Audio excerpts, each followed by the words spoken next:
যখন এই পৃথিবীতে মানুষের কোনো অস্তিত্বই ছিল না, তখন একদিন আল্লাহ রব্বুল আলামিন সমস্ত ফেরেশতাদের আরশে আজিমের নিকটে সমবেত হওয়ার নির্দেশ দিলেন। হুকুম পাওয়ামাত্র অসংখ্য ফেরেশতা সেই নির্দিষ্ট স্থানে হাজির হল। তখন আল্লাহ তাআলা তাদের উদ্দেশ্যে বললেন, আমি পৃথিবীতে আমার একজন প্রতিনিধি প্রেরণ করতে চাই। ফেরেশতারা আল্লাহর ইচ্ছার রহস্য বুঝতে না পেরে একযোগে বলল, হে পরওয়ারদিগার, আপনি কি এমন এক সৃষ্টিকে পৃথিবীতে আনতে চান যারা সেখানে অশান্তি সৃষ্টি করবে ও রক্তপাত ঘটাবে? অথচ আমরাই তো সর্বক্ষণ আপনার তসবিহ ও এবাদতে ব্যস্ত রয়েছি। তবে নতুন খলিফা বানানোর প্রয়োজন কি? তাদের কথা শেষ হলে আল্লাহ রব্বুল আলামিন বললেন, হে আমার ফেরেশতাগণ, আমি যা জানি তোমরা তা জানো না। মানুষ কেমন হবে, কে আমার আনুগত্য করবে আর কে অবাধ্য হবে, সে বিষয়ে আমি তোমাদের চেয়ে অধিক অবগত। তবে জেনে রাখো, আমি তোমাদের মতামত চাইনি, শুধু জানিয়ে রাখলাম মাত্র। আল্লাহ রব্বুল আলামিনের বক্তব্য শুনেই ফেরেশতারা নিজেদের ভুল উপলব্ধি করল এবং আল্লাহ রব্বুল আলামিনের দরবারে ক্ষমা প্রার্থনা করল। এরপর আল্লাহ তাআলা তার 4 জন মহান ফেরেশতাকে ডাকলেন, হযরত জিব্রাইল, মিকাইল, ইসরাফিল ও আজরাইল আলাইহিসসালাম। আল্লাহ রব্বুল আলামিনের হুকুম পাওয়ামাত্র তারা নির্দিষ্ট স্থানে এসে উপস্থিত হলেন। আল্লাহ প্রথমে হযরত জিব্রাইল আলাইহিসসালামকে আদেশ দিলেন, হে জিব্রাইল, তুমি পৃথিবীতে যাও এবং সেখান থেকে এক মুঠো মাটি নিয়ে এসো, যে মাটি দিয়ে আমি আমার খলিফাকে সৃষ্টি করব। হযরত জিব্রাইল আলাইহিসসালাম পৃথিবীতে এসে জমিন থেকে মাটি নিতে উদ্যত হলে মাটি আর্তনাদ করে বলল, হে জিব্রাইল, তুমি আমাকে কোথায় নিয়ে যাচ্ছ? তিনি বললেন, আমি তোমাকে আল্লাহর কাছে নিয়ে যাচ্ছি। আল্লাহ রব্বুল আলামিন মাটি দিয়ে এমন একটি মাখলুক সৃষ্টি করবেন যারা এই পৃথিবীতে আল্লাহর প্রতিনিধি হবে। কিন্তু মাটি তখন কাঁদতে কাঁদতে বলল, ভাই জিব্রাইল, তুমি আমাকে নিও না, আমাকে রেখে দাও, কারণ আমাকে দিয়ে আল্লাহ তাআলা যাদের সৃষ্টি করবেন তারা আল্লাহ তাআলার নাফরমানিতে লিপ্ত হবে, যার কারণে আল্লাহ রব্বুল আলামিন তাদেরকে শাস্তি ভোগ করাবেন। অথচ আমি যদি তাদের শরীরে থাকি তাহলে সে আযাব আমাকেই ভোগ করতে হবে। অথচ আল্লাহ রব্বুল আলামিনের আযাব ভোগ করার মতো শক্তি এবং সাহস কোনোটাই আমার মধ্যে নেই। অতএব তুমি এই বিষয়ে আল্লাহ তাআলার নিকট আমার পক্ষ থেকে ক্ষমা প্রার্থনা করবে। মাটির এই আর্তনাদ শুনে জিব্রাইল আলাইহিসসালাম খালি হাতে আল্লাহর দরবারে ফিরে গেলেন এবং আল্লাহ তাআলার নিকট গিয়ে মাটির আর্তনাদ ও তার অক্ষমতা প্রকাশ করলেন। এরপর আল্লাহ তাআলা হযরত মিকাইল আলাইহিসসালামকে পৃথিবীতে প্রেরণ করলেন এবং বললেন, হে মিকাইল, তুমি আমার প্রতিনিধি তৈরি করার জন্য যে মাটির প্রয়োজন, পৃথিবী থেকে সেই মাটি তুলে নিয়ে এসো। হযরত মিকাইল আলাইহিসসালাম পৃথিবীতে আসার পর মাটির আর্তনাদ ও কাকুতি মিনতির কারণে তিনিও খালি হাতে আল্লাহ তাআলার দরবারে ফিরে আসেন। এভাবে হযরত ইসরাফিল আলাইহিসসালামও তিনিও ফেরত গেলেন। এভাবে করে 3 জন ফেরেশতা খালি হাতে ফেরত গেলেন। অবশেষে আল্লাহ রব্বুল আলামিন হযরত আজরাইলকে পৃথিবীতে প্রেরণ করলেন। হযরত আজরাইল আলাইহিসসালাম পৃথিবীতে আসার পর মাটি যখন হযরত আজরাইল আলাইহিসসালামকে কাকুতি মিনতি করে বলা শুরু করল, তার কথার জবাবে হযরত আজরাইল আলাইহিসসালাম বললেন, হে মাটি, আমি তোমার কথায় কখনোই ফেরত যাব না, কেননা আল্লাহ তো আমাকে হুকুম করেছেন আর আমি আল্লাহ তাআলার আদেশ অবশ্যই পালন করব। এই কথা বলে তিনি পৃথিবী থেকে মাটি উত্তোলন করলেন এবং আল্লাহ তাআলার দরবারে ফিরে গেলেন। আল্লাহ তাকে সন্তুষ্ট মনে বললেন, হে আজরাইল, তুমি যেহেতু আমার হুকুম পালন করেছ, তাই আমি তোমাকে একটি বিশেষ দায়িত্ব দিচ্ছি, মানবজাতির রূহ কবজ করার দায়িত্ব।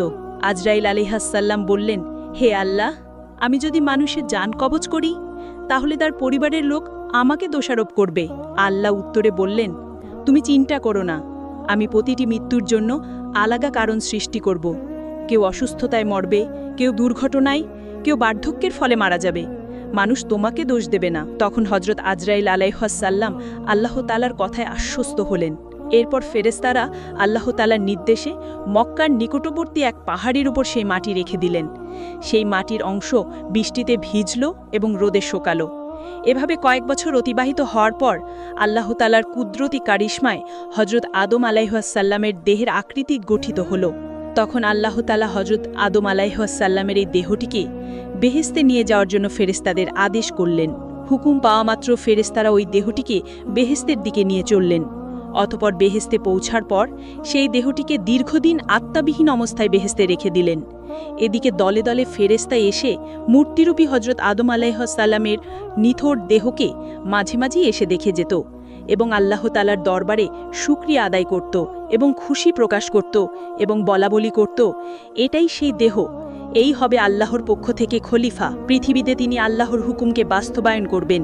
ফেরেশতাদের এই সব কথা শুনে ফেরেশতাদের সর্দার আজাজিল, যিনি তখনও শয়তান হয়নি, সবসময় দ্বিদ্রুপের হাসি হাসত এবং এই মৃত দেহটি নিয়ে সে সবসময় টাট্টা বিদ্রুপ করত। সে যেহেতু ফেরেশতাদের সর্দার ছিলেন, এই জন্য অন্য ফেরেশতারা তাকে কিছু বলার সাহস পেত না।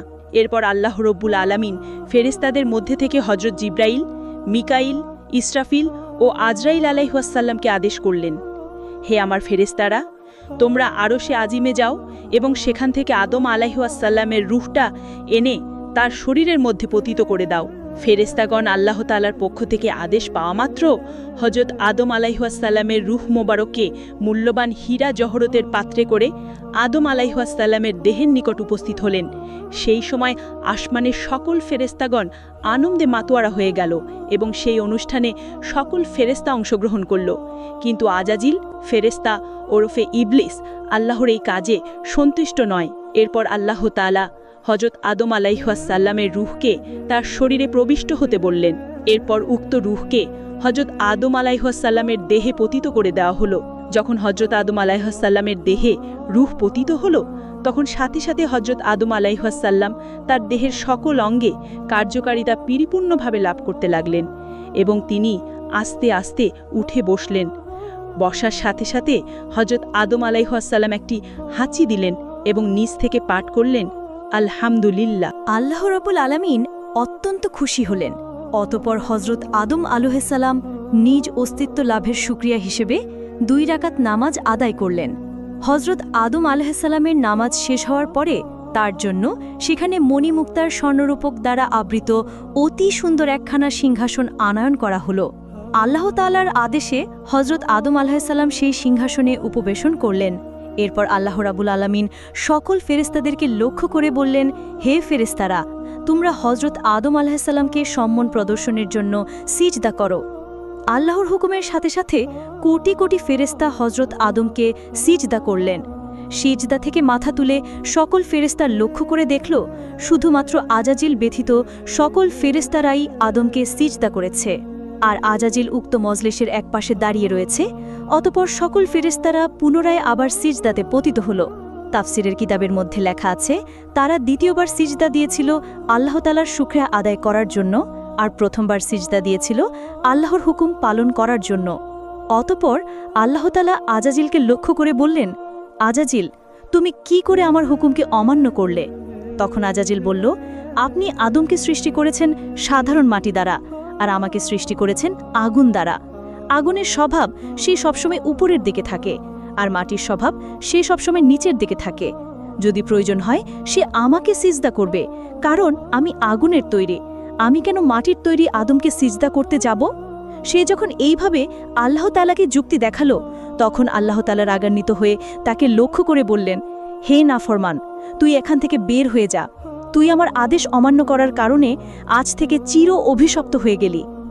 আল্লাহ তাআলার এই হুকুমের সাথে সাথে আজাজিল ফেরেশতা ইবলিস শয়তানের পরিণত হয়ে গেল। আল্লাহ তাআলা যখন তাকে অভিশপ্ত করলেন এবং জান্নাত থেকে বিতাড়িত করলেন, তখন শয়তান বলে উঠল, হে মেহেরবান খোদা, আমি 6 লক্ষ বছর যাবৎ আপনার ইবাদত বন্দেগী করেছি এবং ফেরেশতাগণকে বিভিন্ন প্রশিক্ষণ দিয়েছি। অতএব আমার সমস্ত ইবাদত এবং সমস্ত খেদমতের ওসিল্লায় আমি আপনার নিকট কয়েকটা জিনিস চাচ্ছি। মেহেরবানি করে আপনি আমাকে তা প্রদান করবেন। আল্লাহ রাব্বুল আলামিন তাকে বললেন, তুমি আমার নিকট কি চাও বলো? তখন শয়তান বলল, হে মেহেরবান খোদা, আপনি অন্তত আমাকে কিয়ামত পর্যন্ত হায়াত প্রদান করুন। আল্লাহ বলেন, আমি তোমাকে কিয়ামত পর্যন্ত হায়াত দিয়ে দিলাম। তখন ইবলিস আবার আল্লাহ তাআলাকে লক্ষ্য করে বলল, হে মালিক, আজ যেই বনি আদমের কারণে আমি জান্নাত থেকে বিতাড়িত হইলাম, সেই বনি আদমের শিরায় শিরায় প্রবেশ করে তাদেরকে ওয়াসওয়াসা দেওয়ার মতো ক্ষমতা আমাকে প্রদান করুন। আল্লাহ তাআলা বললেন, তোমাকে তাও প্রদান করা হলো। তবে তুমি শুনে রাখো, হে শয়তান, তুমি আমার বান্দাদেরকে যতই ধোঁকা দিয়ে গোনার কাজ করাও না কেন, যদি আমার বান্দাগণ অনুতপ্ত হয়ে আমার নিকট তওবা করে, তবে আমি তাদের সকল অপরাধকে ক্ষমা করে দিব। এর পাশাপাশি যারা আমার প্রকৃত বান্দা, সেই সমস্ত বান্দাদের ক্ষতি তুমি কখনোই করতে পারবে না। আল্লাহ রাব্বুল আলামিনের সাথে সকল কথাবার্তা শেষ হওয়ার পর শয়তানকে জান্নাত থেকে বিতাড়িত করে দেওয়া হলো।